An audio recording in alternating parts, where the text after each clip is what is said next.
السلام علیکم ګرانو کتونکو مونږ چې کومه سلسله شروع کړې ده خصوصا د پښتنو د حسب نسب په حواله باندې تاسو ډیره زیاته خوښه کړه ځینې ملګرو تجویزونه هم را لېږلي دي ځینې نیوکې کړي دي ستاسو دغه ټول وړاندیزونه ستاسو دغه ټول تجویزونه به زه محترم برق صاحب تقدم په هغې به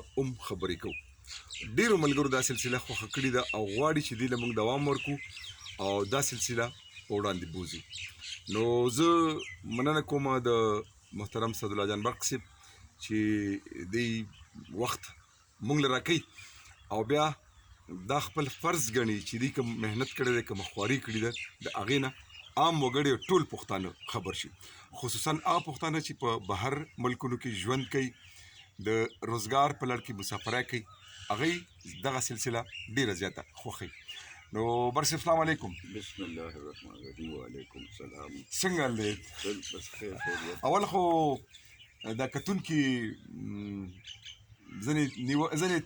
غوښتنې لري بالکل دا حق دی نو دغه غوښتنې ډېر ملګري داسې دي چې هغه ډېر پوهان زموږ دا ستاسو دا سلسله زموږ او ستاسو دا سلسله ګوري او ډېر پوهان چې دي نو ډېرې ښې مشورې موږ له راکوي نو په هغې به هم خبرې کوو او به تاسو تقدم د هغې د چا پوښتنه چې وي د هغې جواب به ورکوي خو اول به راشو خپلې سلسلې پلو هغه ورځ موږ خبره ختمه کړې وه په آساک باندې آساک نو د آساکو نه به شروع کړو لږ د آساکو تشریح کوي او دا د ګرانو کتونکو ته او ما ته او د ټولو اورېدونکو ته ووایي چې د آساک څه شی دی بسم الله الرحمن الرحیم دا اساک د اسنا پټ دی هغه خلک چې اسونه وسره اس یو داسې شی دی چې دا په دنیا کې په لومړي ځل باندې راوتی و چې چا راویښتی و نو هغه د پښتنو نیکونه و د دې نه وړاندې اس نو اس نه وړاندې د غوی زمانه وه غوی نه به خلکو کار ایستو زمینداري به یې پرې کوله ګاډي ماډي به یې پرې کول خو اس چې دی نو دا تیز رفتار نو دا غوی تیز رفتار نو نو اس چې کله راووتو نو دی ډېر زیات تیز رفتار او بل دا د جنګي مقصدونو دپاره استعمالېږي ځکه چې هغوی به په اس باندې سواره نو جنګ به یې کولو او دغه به یې نو په لومړي ځل باندې چې کومو خلکو اس دنیا ته متعارف کړی دی او راوستی دی نو هغوی اساک ګڼلی کېږي اساک کې د پښتنو نیکونه دي ډېر زاړه د دې دا کنفیوژن په تاریخ کې دا دی چې د پښتنو تاریخ عام طور پښتنو په خپله نه دی لیکلی او ځکه یې نه لیکلی چې دی تعلیم یافته نه ځکه چې دا خانهبدوش او ګرځېدونکي خلک و څاروي ساتل نو تعلیم دپاره په یو ځای کې ټیکارې پکار وي کلي پکار وي نو دا فارسیوانو سره و او پښتنو سره نه یا په دویمو الفاظو کې آریا چې کوم و نو دا مدني او ښاري خلک و اساک چې دي نو دا خانهبدوش خلک نو چې هغه یې څه لیکلي دي نو هغه یې د دوی خلاف لیکلي دي او خلاف یې داسې لیکلي دي چې نوم یې نه دی ایښتی عام طور یې نوم نه دی ایښتی دیوان یې ورته ویلي دي ماران یې ورته ویلي دي ډاکوان یې ورته ویلي دي دا ټول د زردشت یا د دغه په هغه نوشتو کې لیکلي دي خو نوم یې ورته نه دی ایښتی کله اژدهاګان اژدهاک او دغه بیا سپي هم ورته ویلي دي نو دا ټول یې ورته ویلي دي خو چې خپلو بادشاهان یاد کړي چې هغوی دومره دیوان مړه کړل او دومره دغه مړه کړل نو هغه دیوان بل څوک نه دي برق صاحب لږ غوندې یو پوښتنه کوم دا تاسو چې کوم ذکر کوئ نو د دې لږ حواله که ورکړئ چې دا دوی ته دیوان ویلي دي اژدهاګانې ورته ویلي دي او پیریان یې ورته ویلي دي دا جی د اوستا چې د هغوی مذهبي کتاب دی د ایرانیانو او د پارسیانو څوک ورته ژند وایي څوک ورته اوستا وایي خو دواړه نومونه مو ورته اخلي دا د هغوی زوړ قدیم دی چې وایي زردشت باندې نازل شوی و یا هغه جوړ کړی دی خیر هغه خو بیا وروسته په تحقیق کوو چې د کتاب څنګه دی او څه دغه دی نو په هغو کې هغه دوه خدایان دي. یو د هغې خپل خدای دی چې هغه ته اهورامزدا یا یزدان وایي او ځان د هغه پیداوار ګڼي چې مونږه ښه خلک یو، ښه خدای پیدا کړي وو. او دا مخالفین چې کوم دي دا یاد کړي دي چې دا اهرمن یا شیطان پیدا کړي. ها نو د شیطان پیداوار ته بدرد ویلي دي. او په اوستا کې 14 ځمکې دي، 14 علاقې دي چې په هغې کې د هغه د کازاکستان نه تر دریای سند پورې دا ټولې ځمکې شاملې دي. نو په دې کې 14 او په اوستا کې یو په یو یاده کړې ده چې فلانه ځمکه هورامزدا یعنی یزدان پیدا کړ، دې کې ښه خلک او دغه اوسېدل، او په مقابل کې ورته شیطان هرمن اژدهاګان پیدا کړل، دیوان پیدا کړل. نو دی پښتنو نیکونه یاد کړي دي، دغه اسونه والا دا یاد کړي دي. دا د اوستا مندرجات دي 14 ځمکو. نو په هغې کې لومبنۍ ځمکه اریانا مویجو ده چې د هغې مرکزي ځمکه ده، بیا ورپسې سوغ ده وغیره وغیره. دا 14 مقابل ځمکې دي. نو په هغې کې یو یاد کړی دی چې زمونږ خدای خیر هورامزدا فلانې پیدا کړل دا، او شیطان هرمن ورته په مقابل کې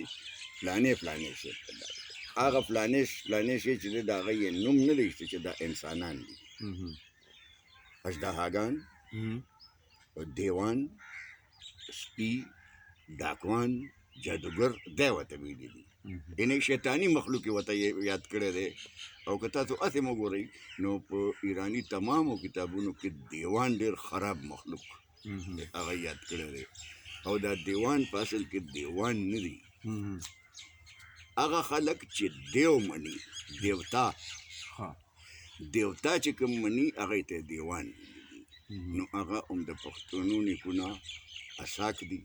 او چې څومره بدرد د هغه ورته ویلی شي. بیا چې نور ذکر داسې و چې بله چاره نه وه، نو هغه د 1000 کالو یو دور دی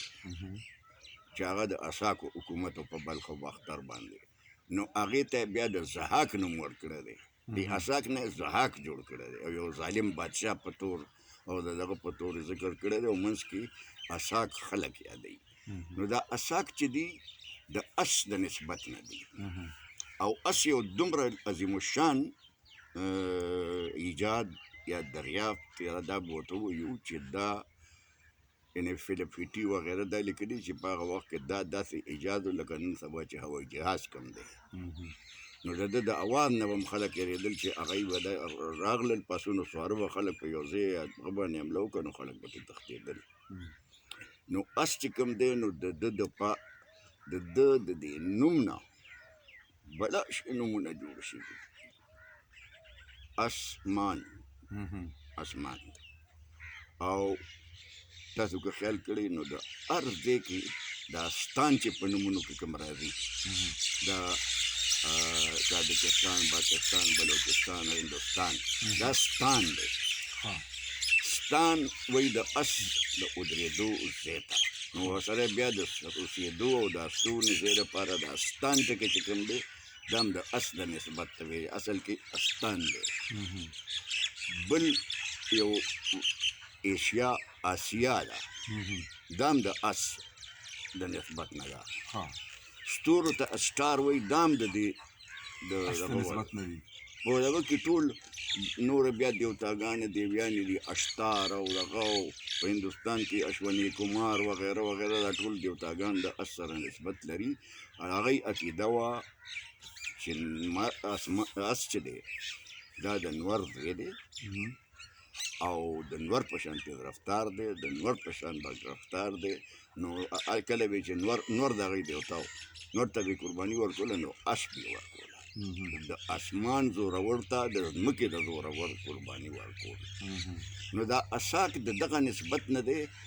ډېر نومونه دي، آسټرالیا، آسټریا او دا ټول سکاټلینډ وغیره، دا ټول د اس د نسبت نه دي. بل د تاسو که انګریزی کې ډېر ټکي دي، اوس ټیبل په عربی کې ورته استبل وایي. خو عربی کې دا په سواد بدل شوی دی. استبل او استرلاب، استرخان، اصفهان وغیره دا ټول نومونه چې کوم دي دا هم د اس دي، بلکې تر دې پورې چې دا اصیل ټکی نه دی دا هم عربی ته تللی دی، د سواد سره شوی دی او منځ کې د اس د دغه نه اس ټیبل وایي استبل ته هغې ورته په سواد سره الف سواد توی بی لام په انګریزي کې دا سټیبل دی. خو په انګریزي کې بیا یوازې سټیبل نه دی، سټینډ، سټیشن، سټال دا ټول چې کوم دي دا د اس د نسبت نه دي. او مزې خبره دا ده چې دا هم د پښتو ټکی دی، تر اوسه په پښتو کې هم په هغه معنی کې استعمالیږي، پښتانه په هغه معنی کې استعمالوي. او د اس په باره کې نور هم ډېرې دغه دي چې په قیامت په ورځ باندې به ټول هر څه تباه شي خو اس به نیغ ولاړې وي، بیا به ترې غوښې والوځي خو تشه پنجره به د ده د زورورتیا او د طاقت او د دغه ډېر لوی دغه دی. او دا یو ډېره جنګي وسله وه د ډېرو زمانو پورې. نو د پښتنو نیکونو دا په لومړي ځل استعمال کړي وه، د دې وجې نه د هغوی نومونه اساک شول. بیا د اساکو ډېر قسمونه دي، کمې قبیلې دي پکې کم، ځکه چې دا یو ډېر لوی بهیر سیلاب د اس سره راووتو د دې غره نه، د دې غرونو د دغه نه یا هندوکش نه. او بیا دغه هم ورپسې دویم رژیم بیا د چنګیز خان هم راوتی و، هغه هم اس نشان و. نو د اس لکۍ به ګنډم و او دغه به هم و. نو دا د اس د نسبت نه مونږ اساک یادوو. دا د آریو مقابل خلق دی، د آریو دشمنان دي او عزیزان هم دي، هغوی سره په هر څه باندې جګړه ده، خو د هغوی نه دغه بدل دی. د دی کتاب دی هندوستان ته چې کوم راغلی دی دا هم آریه نه دي، دا اساک دي. یونانیان ورته سیتین وایي، دا اساک دي. او دی کې فرق دا دی چې د هغوی کتاب اوستا دی د ایرانیانو یا د آریو، د دی کتاب چې دی دا ریګوید دی. برصاحب یو پوښتنه بې ذهن ته راځي چې پښتانه دومره زوړ او پخوانی او قدیم قوم دی، شمېره په نسبت د نورو قومونو لږه ده، د دې وجه څه ده؟ شمېره کمه نه ده، کمه کړې شوې ده. ها دا مخکې پته نشي چې ما ذکر کړی و چې پښتانه خو اصل ناخوانده وو، خو چې کله په دې ملک باندې د محمود غزنوي نه فارسي دور شروع شو، د فارسیوانو حکومتونه چې د هغې سرکاري ژبه هم فارسي وه، تعلیمي هم فارسي وه، هر څه ژبه یې فارسي وه. نو په هغه دور کې هغوی د پښتو رسم الخط چې دی دا مخکې لکه د هندی یا انګریزی به د ګس طرف نه لیکلی شو، هغوی د دې ښي طرف نه عربي یې او په هغه وخت کې چې کوم رسم الخط چا اختیار کو نو په هغه ورځو کې مذهب د قومیت سره وتړلی شو، چې کوم پښتانه مسلمانان شول نو هغه پښتانه وګڼل شول، کوم چې مسلمانان نشول هغه د زړو، ځکه چې تاسو که تاریخ وګورئ نو د 800 کالو نه بره د پښتنو تاریخ نشته. نو چې کوم مسلمانان نشول هغه یې کافران وګڼل شول. د پښتنو کافران خو خیر وو، خو د پښتنه والی هم ورپسې ورسل، حالانکې د مذهب او د کوم خپلو کې دغه نشته. نو د هغې نه پس پښتنو یو د فخر ټکی چې پښتانه ټول مسلمانان دي. او دا خبره کېږي چې پښتون د مذهب تپوس به نه کوي؟ نه، دا هغه وخت کې چې کوم مسلمانان شوي دي، بلکې کوم سرکاري مسلمانان شوي دي نو حکومتونو ته تسلیم شوي دي نو هغه پښتانه وګڼل کېدل، او چې کوم نشول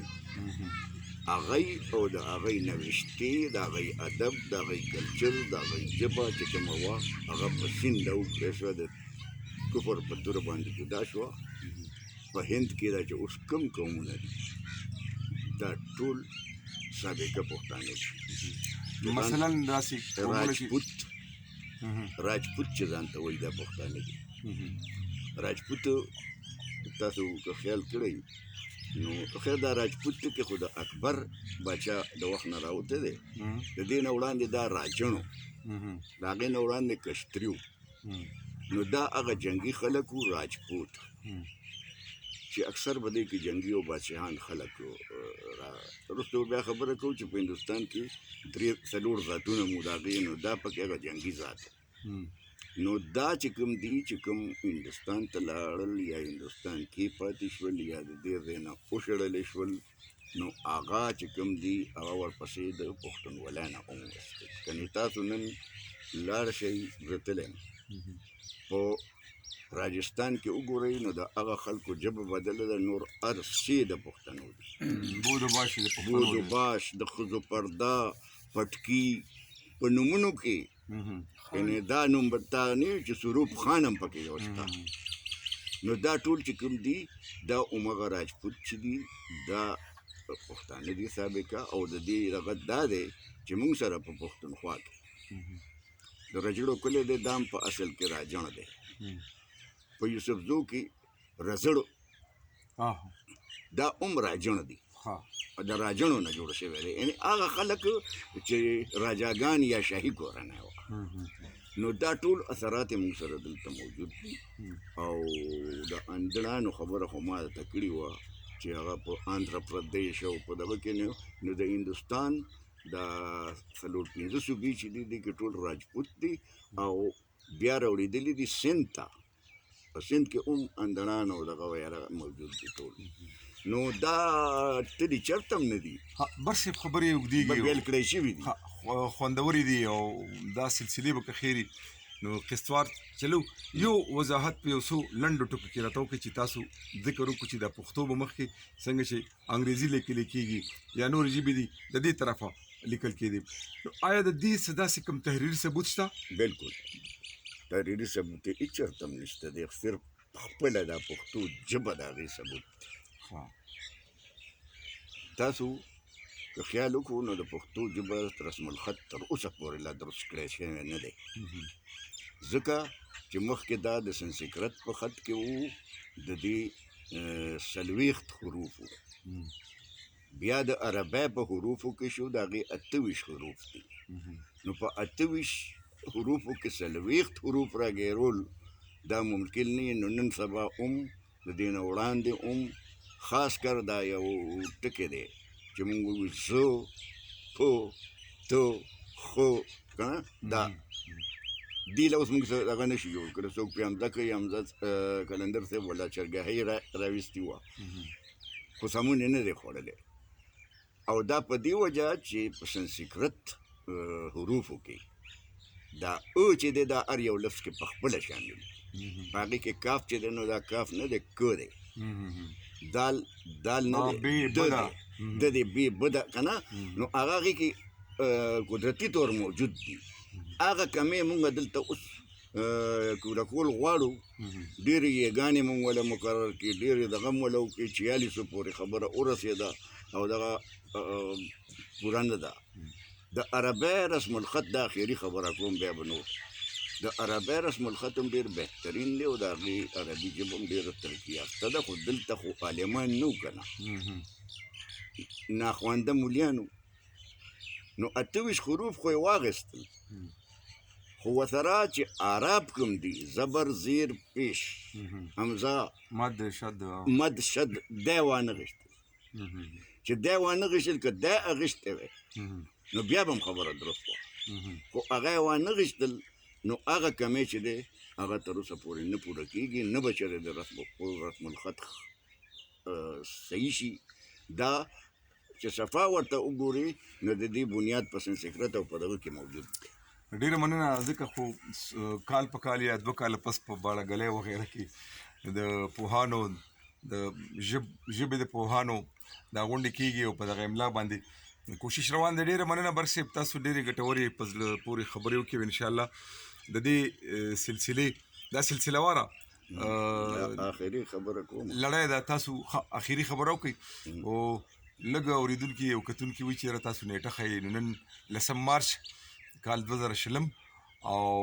ورځ چې ده نو دا د 9 ده او دې وخت کې د مازدیګر